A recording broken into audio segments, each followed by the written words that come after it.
상한 때도 꺾지 않으시고 꺼져가는 불씨도 끄지 않으시는 그 사랑 때문에 지금 저희가 이 자리에 있음을 고백합니다. 주님, 그 사랑을 다시 한번 우리의 마음속에 새기고 또한 그 사랑의 힘으로 또 살아갈 수 있는 저희들 모두 되게 하여 주옵소서. 예수님의 이름으로 기도합니다. 아멘. 오늘 본문 말씀 먼저 보겠습니다. 오늘 본문 말씀은 누가복음 18장 9절에서 14절 말씀입니다. 같이 합독하겠습니다. 스스로 의롭다고 확신하고 남을 멸시하는 몇몇 사람에게 예수께서는 이 비유를 말씀하셨다. 두 사람이 기도하러 성전에 올라갔다. 한 사람은 바리새파 사람이고 다른 한 사람은 세리였다. 바리새파 사람은 서서 혼자 말로 이렇게 기도하였다. 하나님 감사합니다. 나는 남의 것을 빼앗는 자나 불의한 자나 간음하는 자와 같은 다른 사람들과 같지 않으며 더구나 이 세리와는 같지 않습니다.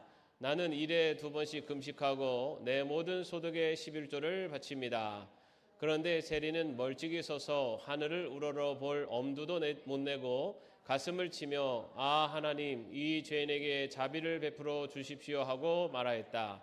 내가 너희에게 말한다. 의롭다는 인정을 받고서 자기 집으로 내려간 사람은 저 바리새파 사람이 아니라 이 세리다.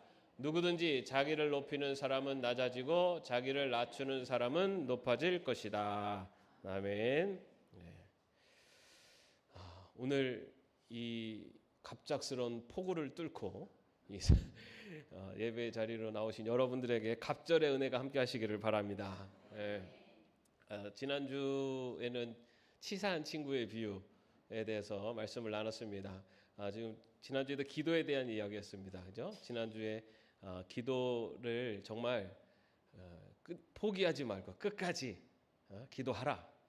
그런데 그 비유에서 또 강조하는 것은 그 기도의 제목이 자신을 위한 것이 아니라 그 친구를 대접하기 위한, 다시 말해서 타인을 위한 기도를 함에 있어서는 정말 안면몰수, 하나님 앞에 하나님 사정 봐주지 말고 그냥 정말 간절하게 포기하지 말고 기도하라라는 말씀을 드렸습니다. 그리고 저희가 지난 주일에 우리 굿 프렌즈 전도 대상자를 작정을 했습니다.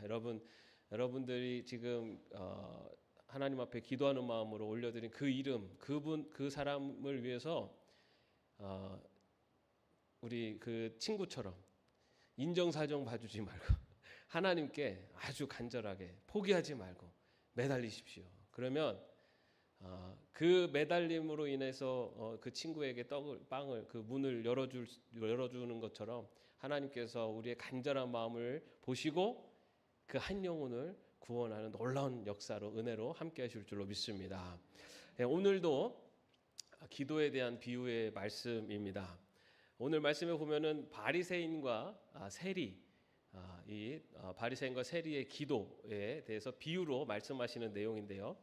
먼저 보면은 이 바리새인과 세리가 기도하러 성전에 올라갔다라고 되어 있습니다. 여러분 이 당시에는 오늘날 같은 이런 교회가 아니었잖아요, 그죠? 예루살렘 성전이었습니다, 그죠? 예루살렘 성전에서 기도하는 곳은 어디였을까요? 지난번에 우리 그 성막하고 막 생각하시면은 성소 아니었을까요? 여러분 그 성전 우리 지도가 좀 있을까요? 그림? 성전 그림을 한번 띄워줄 수 있으면 한번 띄워줘 보세요. 성전에는 그 지성소와 성소로 나눠지죠, 그죠? 성소, 지성소와 성소로 나눠지고 거기는 실내죠, 실내, 그죠? 그리고 그 바깥에가 바로 성전 뜰입니다. 성소 안에서는 사실은 기도하는 곳이 아니에요. 예루살렘 성전에서는 그곳은 제사 드리는 곳이었어요. 그리고 그곳은 누구만 들어갈 수 있었습니까? 제사장과 레위인들, 그리고 제물을 바치는 사람만 그 제물을 바치는 그 자리까지 갈 수 있었습니다. 그래서 사실은 성전은 기도하는 곳이다라고 했을 때 그 예루살렘 성전 안에서 성소 안에서 기도하는 곳이 아니었어요. 어디에서 기도를 하냐면은 저기 가운데 있는 곳이 성소입니다. 성소. 그리고 그 옆에 보면 넓은 공터가 있죠. 저기가 성전 뜰이죠. 성전 뜰에서 그곳에서 사람들이 모여서 기도하기도 하고, 그리고 그곳에서 또 하나님의 말씀을 또 가르치기도 하고 또 배우기도 하고 나누기도 하고 하는 저곳의 성전 뜰이었습니다. 그래서 예수님께서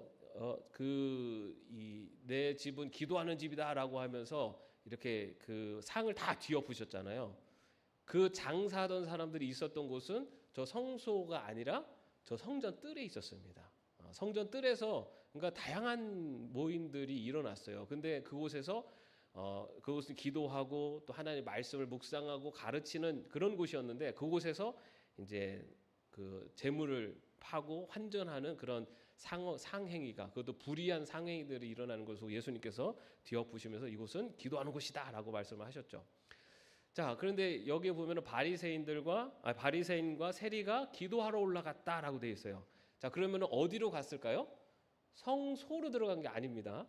성소 바깥에 있는 성전 뜰에서 이제 기도하는 곳이에요. 자, 그럼 저기에는 사람이 많을까요, 적을까요? 사람이 많아요. 저기에는 기도하러 올라온 사람들도 있지만은 또 저기 제사 드리러 올라온 사람부터 해서 아까 말씀드린 대로 말씀을 배우고 또 나누기 위해서 온 사람들까지 저 성전 뜰에는 많은 사람들이 있었습니다. 자, 근데 거기에 이제 바리새인과 이제 세리가 기도하러 올라간다라고 되어 있습니다. 여러분, 바리새인 하면은 어떤 느낌이세요? 긍정적인 인물입니까? 부정적인 인물입니까? 네? 그거야 뭐 사람마다 다르죠. 바리새인이라고 다 나쁜 사람은 아니겠죠. 예. 자, 이 바리새파가 언제부터 태동하기 시작했냐면요, 바벨론에 의해서 이스라엘이 멸망했잖아요. 멸망해서 바벨론에 포로로 끌려가 있으면서 그곳에서부터 왜 이스라엘이 결국 이렇게 멸망을 했나, 하나님의 백성이 왜 이방 민족에서 이렇게 멸망을 했나라고 하는 것에 대해서 이스라엘 백성들이 스스로를 돌아보면서 어떤 결론을 내느냐면, 우리가 하나님의 말씀에 순종하지 않았기 때문이다.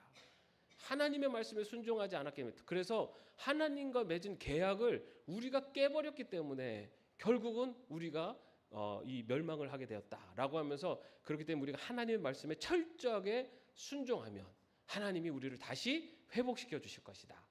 이런 움직임에서 시작된 것이 바리새 운동이었어요. 여러분, 바리새 운동이 나쁜 겁니까? 좋은 겁니까? 예. 우리는 바리새파 하면은 성경에 보면 예수님께서 바리새인들을 막 독사의 자식들아 막 하니까는 바리새 하면은 뭔가 약간 부정적인 분위기가 느낌이 있는데, 바리새 운동은 바로 그런 말씀 회복 운동이었어요. 거기서부터 시작돼서 그것을 추구하는 사람들이 바리새파를 형성해서 정말 말씀을 회복하기 위해서 굉장히 열심히 했던 사람들이었습니다. 예수님 당시에는 이런 바리새파와 또 사두개파라고 하는 큰 그룹이 이제 형성이 돼 있었는데요. 사두개파는 제사장을 중심으로 하는 그런 모임이었어요. 그래서 좀 상류층의 그런 모임이었고, 그 사두개파는 제사장을 중심으로 하다 보니까는 제사에 대해서 굉장히 중요하게 여겼어요. 제사. 그러면 바리새파는 뭘 더 중요하게 여겼을까요? 말씀, 율법. 바리새파는 율법을 중요하게 여겼고, 사두개파는 제사장들로 구성되어 있으니까는 제사에 대해서 굉장히 중요하게 여겼습니다. 그래서 그 사두개파, 바리새파는 또 서로 믿는 것도 조금씩 달랐어요. 그래서 이 사두개파는 구약 성경 전체를 다 믿지 않았어요. 그 중에서 모세 오경만을 율법으로 믿었어요. 왜냐하면 모세 오경에 보면은 제사 규정들이 쫙 기록되어 있어요. 그리고 다른 것들에는 사실 제사의 내용이 없어요, 별로. 그래서 사두개파는 딱 모세오경.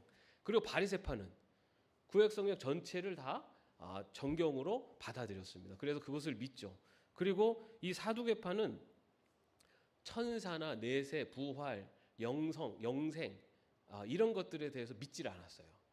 그리고 바리새파는 그와 달리 이런 천사나 내세, 부활, 영적 세계 이런 것들을 믿었고, 그래가지고 이 바리새파와 사두개파가 이 서로 그 부분에서 달라가지고 그 부분을 가지고 딱 질문을 던졌더니 두 사두개파와 바리새파가 서로 논쟁하면서 거기서 이렇게 위험한 순간을 빠져나오는 내용들이 또 기록도 있습니다. 그 중에서 이 바리새파는 아까 말씀드린 말씀을 중심해요. 그러다 보니까는 최고의 하나님 백성들이 해야 되는 가장 중요한 것 중에 하나는 말씀을 읽고 연구하고 또 그 말씀대로 살아가는 것. 이것이 바리새파가 추구하는 가장 중요한 신앙의 태도였습니다. 그래서 이 성전은 주로 제사장들이 있으니까 이 바리새파 사람들은 주로 어디를 중심으로 모이냐면은 회당을 중심으로 모였어요. 회당을 중심으로 모여서 회당에서 랍비들이 성경을 가르치고 또 배우고 하는 그런 곳이 회당이었습니다. 예. 여러분 그 예루살렘 성전이 파괴됐잖아요. 결국 헤롯 성전도 다 로마에서 파괴됐잖아요. 그런데도 이스라엘 유대인들이 유대인의 정체성을 지키고 갈 수 있었던 이유는 바로 회당 때문이었습니다. 회당. 유대인들은 몇 명 이상이 모이면 회당을 만들어요. 그래서 거기에서 하나님의 말씀을 배우고 가르치고 또 전승하고 하는 것이 이루어집니다. 그래서 유대인들이 그 나라 멸망해서 나라가 없이 그렇게 몇백 년을 그렇게 지냈음에도 불구하고 유대인들이 자신의 유대인으로서의 정체성을 지킬 수 있었던 가장 중요한 이유는 바로 회당이 있었기 때문이에요. 그곳에서 하나님의 말씀을 가르치고 배우고 전승했기 때문에 유대인들은 하나님의 백성이라는 그런 절대적인 정체성을 가지고 지금도 살아가고 있습니다. 그렇게 살아온 바리새인들을 당시에 그 1세기의 사람들은 어떻게 바라봤을까요? 우리가 바라보는 것처럼 바리새인 하면 뭔가 부정이 있는 사람 이렇게 바라봤을까요? 안 그렇습니다, 여러분. 당시 1세기에 그 예수님 당시에 유대인들에게 있어서 바리새인들은요 존경의 대상이었어요. 존경의 대상. 사람들이 굉장히 존경하고 그리고 그 바리새인들처럼 살아야 된다라는 것을 굉장히 추구하면서 살았던 사람들이 바리새인들이었어요. 여러분 우리가 성경을 잘 읽어야 되는데 예수님께서 바리새인들에 대해서 이게 비판적인 이야기를 하셨지만은 예수님께서 비판하신 것은 바리새인들의 신앙적인 태도에 대해서 비판하신 것이 아니라 그들이 말로는 그렇게 하면서 그렇게 하고 남의 못하는 것에 비판하면서 자기는 그렇게 살지 않는 모습. 다시 말해서 위선적인 모습에 대해서 비판하신 겁니다. 여러분 마태복음 23장에 보면요. 이렇게 예수님 말씀하세요. 율법학자들과 바리새파 사람들은 모세의 자리에 앉은 사람들이라 그러므로 그들이 너희에게 말하는 것은 무엇이든지 다 행하고 지켜라 라고 되어 있어요. 예수님께서 바리새인들이 너희들에게 가르치고 하는 것들은 다 지켜라 라고 말씀하세요. 그러나 그들의 행실은 따르지 말아라. 여기서 말하는 그들의 행실은 위선적인 모습. 겉으로는 그렇게 겉으로 보여지면서 실제적으로는 행하지 않는 모습 또는 겉으로 보여지려고 하는 모습. 이런 모습은 따르지 말아라. 그러나 바리새인들이 추구하는 그런 신앙의 태도, 방법은 그대로 따르라는 거예요. 여러분 바리새인들이 추구하는 게 뭐라고 그랬어요? 하나님의 말씀을 중심으로 살고 하나님의 말씀대로 순종하며 사는 것. 이거는 지금도 우리 믿는 사람들이 사실은 따라야 되는 삶이죠. 그런데 이 예수님께서 책망하신 바리새인의 모습은 바리새인 중에 위선적인 바리새인들을 책망하신 거예요. 이들은 겉으로만 보여지는 그런 그런 종교적인 삶을 살았고 실제 그 내면에는 하나님에 대해서 의지하지도 않고 하나님을 두려워하지도 않고 자신의 의만을 드러내면서 살았던 것입니다. 그런 그 바리새인이 기도를 올리게 되는데 이 바리새인이 정말로 얼마나 철저하게 살았는지 본인의 기도를 통해서도 알 수가 있어요. 11절 12절의 말씀에 보면은 이렇게 기도하죠. 하나님 감사합니다. 나는 남의 것을 빼앗는 자나 불의한 자나 간음하는 자와 같은 다른 사람들과 같지 않으며 더구나 이 세리와는 같지 않습니다. 나는 일에 2번씩 금식하고 내 모든 소득의 11조를 바칩니다. 자, 바리새인의 기도. 여러분 이 기도 어떠세요? 이거 비판받아야 될 기도인가요? 어떻게 생각하세요? 이 바리새인이 지금 내가 이렇게 살고 있습니다라고 얘기했어도 그 삶의 모습, 요거 비판받아야 될까요? 여러분 보십시오. 일단 하나님께 감사를 올리고 나는 남의 것을 빼앗는 자나 불의한 자로 살지 않았다라는 것은 뭐죠? 하나님의 말씀대로 하나님의 뜻대로 살려고 노력했습니다라는 뜻이에요. 그리고 그 다음에 뭐죠? 일회에 어디서? 일에 2번씩 금식했다라고 되어 있어요. 그죠? 여러분 율법에 금식 규정이 의무적으로 하는 것은 1년에 딱 한 번이에요. 율법에 온 이스라엘 백성들이 금식해야만 하는 날은 딱 하루였습니다. 언제냐면 대속죄일. 1년에 한 번 온 이스라엘의 그 대제사장이 지성소에 들어가서 대속죄를 드려요. 그거는 이스라엘 전체의 죄를 다 사하는 제사예요. 이때는 모든 백성들이 다 금식해야 돼요. 이거는 의무 조항이에요. 그런데 나머지는 금식 율법 조항이 없어요. 단 언제 했었냐면은 국가가 위기의 상황에 처했을 때 그때 금식을 이렇게 같이 포고해서 금식을 하는 경우는 있지만 의무적으로 하는 거는 대속죄일이에요. 그런데 이 사람은 어떻게 한다고요? 일에 2번씩. 일에 2번이면 일주일에 2번 한다는 거예요. 일주일에 2번씩. 일주일에 2번 언제 하냐면요. 월요일하고 목요일에 했어요. 왜냐하면 월요일 어떤 믿음이 있었냐면 모세가 하나님의 계명을 십계명을 받으러 시내산에 올라간 날이 월요일이고 그 십계명을 받아서 내려온 날이 목요일이다라고 믿었어요. 그래서 그 날을 기념하면서 월요일과 목요일 바리새인들은 일주일에 2번을 금식했습니다. 그만큼 어떻게 보면 1년에 한 번만 해도 되는 것을 일주일에 2번씩 하면서 열심을 냈어요. 그리고 모든 소득의 11조를 바쳤다라고 되어 있어요. 여러분 성경에는 그 율법에는 그 11조를 바쳐야 되는 항목이 있어요. 뭐냐면은 곡물, 포도주, 기름의 11조를 바치도록 되어 있어요. 그런데 이 바리새인은 모든 소득의 11조라고 되어 있어요.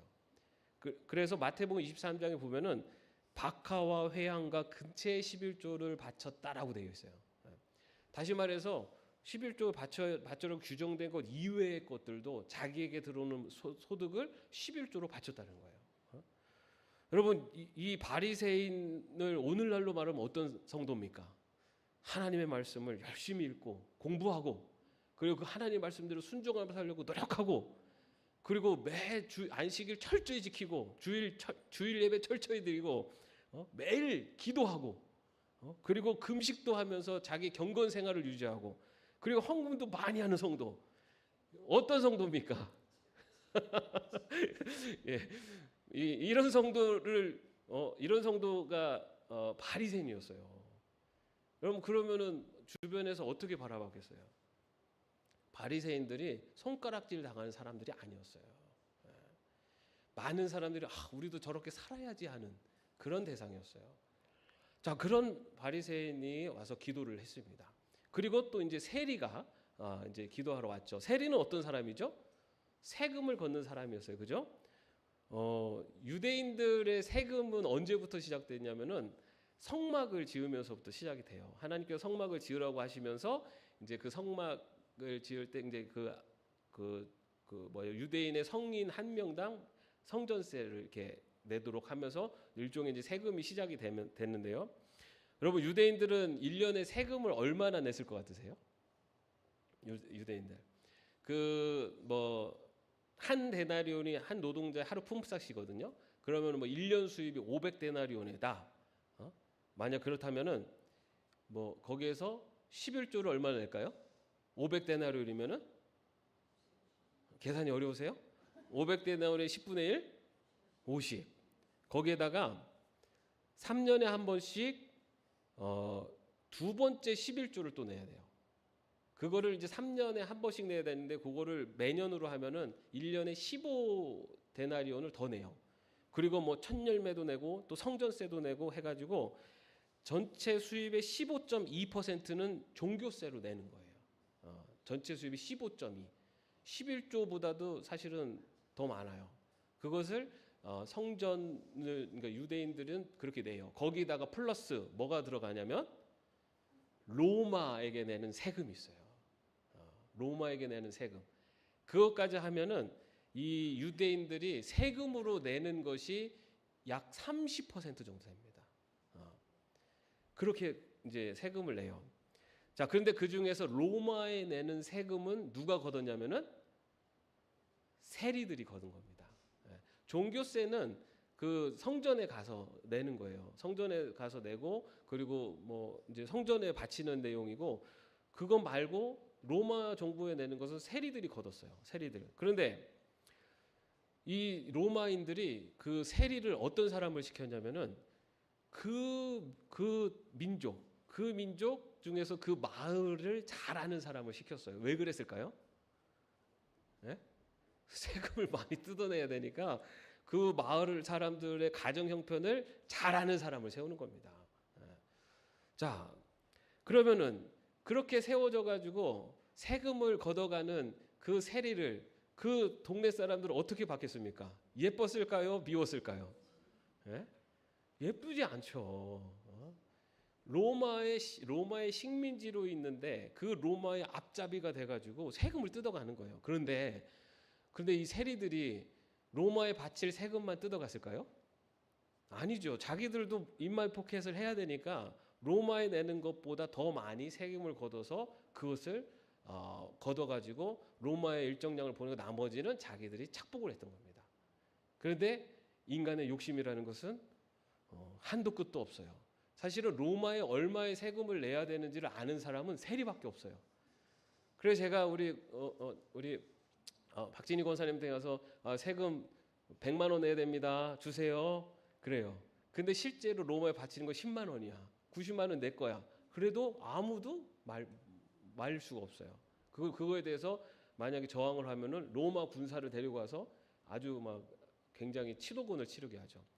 그러니 세리를 바라보는 유대인들의 시선은 아주 어떻게 봤냐면 창녀와 같은 죄인으로 봤어요. 창녀와 같은 죄인. 그리고 이 세리들은 아주 부정한 사람을 봤어요. 왜냐하면 세리들은 돈을 만지잖아요, 그죠? 로마의 화폐를 만지다 마요. 로마의 화폐는 누가 새겨져 있죠? 로마 황제가 새겨져 있어요.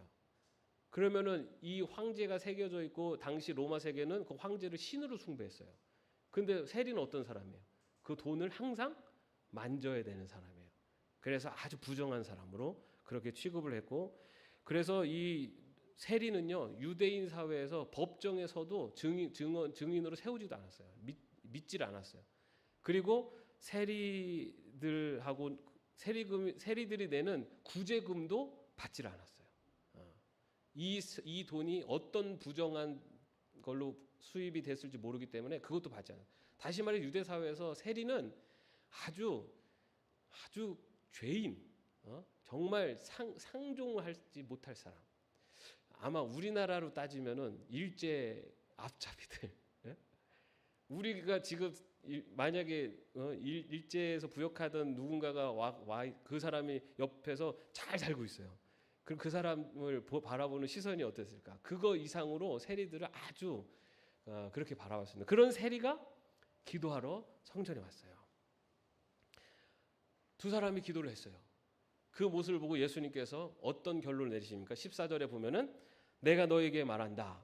의롭다고 인정을 받고서 집으로 내려간 사람은 저 바리새파 사람이 아니라 이 세리다라고 말씀하세요.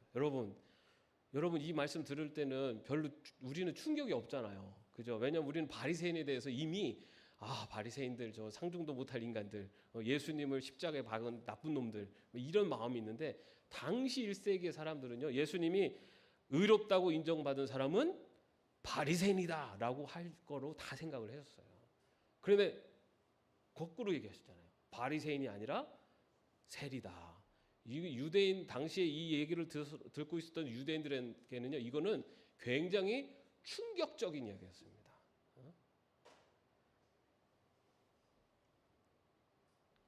예수님께서 바리새인을 두고 의롭다고 할 줄 알았는데, 근데 예수님께서는 세리를 보고 의롭다고 얘기하셨어요. 자, 그런데 그렇다면 왜 예수님께서는 이 바리새인을 두고 의롭다고 하지 않으시고 세리를 보고 의롭다고 하셨을까? 어떤 기도를 하나님께서 받으신다라고 말씀하시는 걸까? 근데 여기서 우리가 놓치지 말아야 될 것은 이 바리새인이 어떤 바리새인인지를 우리가 알아야 돼요. 아까 말씀드렸잖아요. 바리새인이 다 나쁜 게 아니에요. 바리새인은 당시 사회에서 존경받는 인물이었는데 예수님께서 책망하신 바리새인들은 위선적인 바리새인들입니다. 9절 말씀 한번 보십시오. 9절 뭐라고 되어 있냐면 스스로 의롭다고 확신하고 남을 멸시하는 어떤 사람? 바리새인입니다. 어떤 바리새인입니까? 스스로 의롭다 하는 바리새인. 모든 사람들이 보는 앞에서 자신의 의로움을 드러내는 그 기도라고 하는 형식은 빌렸지만 결국은 기도 안에서 하나님을 향한 마음이 있는 것이 아니라 자신을 드러내려고 하는 의로운 마음으로 가득한 바리새인. 어쩌면은 나는 다른 사람들보다 우월하다라고 하는 마음으로 하나님 앞으로 나온 바리새인. 이런 바리새인의 기도를 하나님께서는 기뻐 받으시지 않는다는 겁니다. 자, 반면에 세리는 어떻다고 그랬습니까? 13절에 보면은 세리는 멀찍이 서서 하늘을 우러러볼 엄두도 못 내고 가슴을 치며 하나님 이 죄인에게 자비를 베풀어 주십시오. 하나님 앞에 나아가 하나님이 계시는 성전 가까이 가지도 못해요. 왜냐? 나 자신이 죄인임을 고백하고 인정하기 때문에. 나같이 더러운 인간이 어떻게 거룩하신 하나님 앞으로 갈 수 있겠습니까? 하면서 하나님 앞에 가까이 가지도 못하고 하늘을 우러러보지도 못해요. 하나님 이 죄인 그러면서 가슴을 치면서 후회하면서 하나님 자비를 베풀어 주시오. 이 죄인을 용서해 주옵소서라고 하면서 기도하는 그 기도를 하나님께서 받으셨다는 겁니다. 여러분 여기에서 얘기하는 것은 기도의 자세예요. 우리의 삶의 모습이 어떠하든 우리의 삶의 현재 모습 또 지나온 과거의 모습이 어떠하든 지금 오늘 하나님 앞에 나아가는 우리의 마음 신앙의 태도 마음의 자세가 어떠해야 하는가를 이야기하고 있습니다.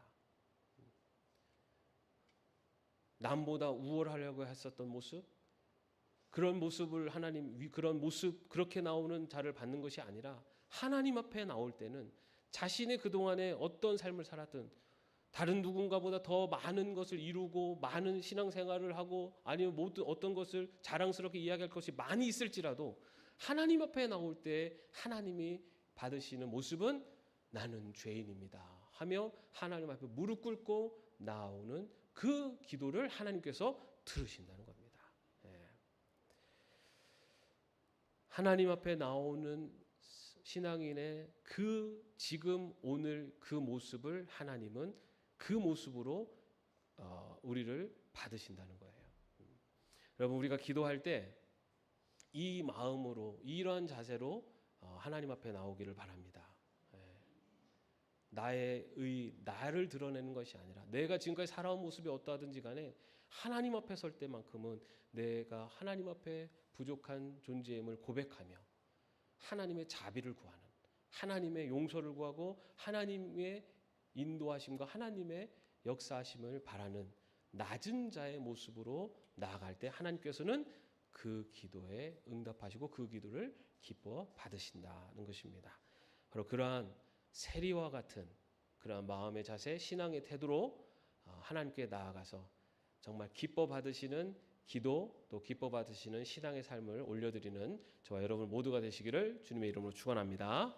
기도하겠습니다. 주님, 위선적인 바리새인과 같은 모습, 나에게는 하나님의 자비가 별로 필요치 않고 나에게는 내가 더욱 중요하다라고 하는 마음의 자세로 하나님 앞에 나오지는 않았는지요. 하나님, 비록 그의 삶이 부끄럽고 많은 사람들에게 질타받는 삶이었지만 하나님 앞에 더 낮아지고 겸손한 모습으로 나와 회개하며 나아가는 세리의 기도를 받으신 주님, 우리들의 자세가, 우리들이 하나님 앞에 나오는 자세가 위선적인 바리새인과 같은 자세가 아니라 낮아지고 겸손해지는 세리와 같은 자세로 나와 주님 앞에, 하나님 앞에 무릎 꿇는 저희들이 되게 하여 주옵소서.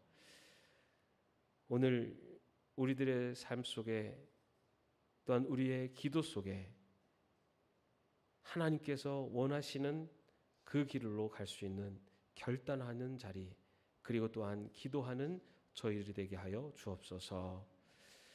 주 예수 그리스도의 은혜와 하나님의 사랑하심과 성령님의 교통하심과 동행하심이 세리와 같이 주님 앞에 자비를 구하며 낮아지고 겸손해지는 주의 종으로 살아가기로 마음속에 결단하는 주의 종들 머리 위에 이제로부터 영원까지 함께 없으시기를 간절히 축원하옵나이다. 아멘.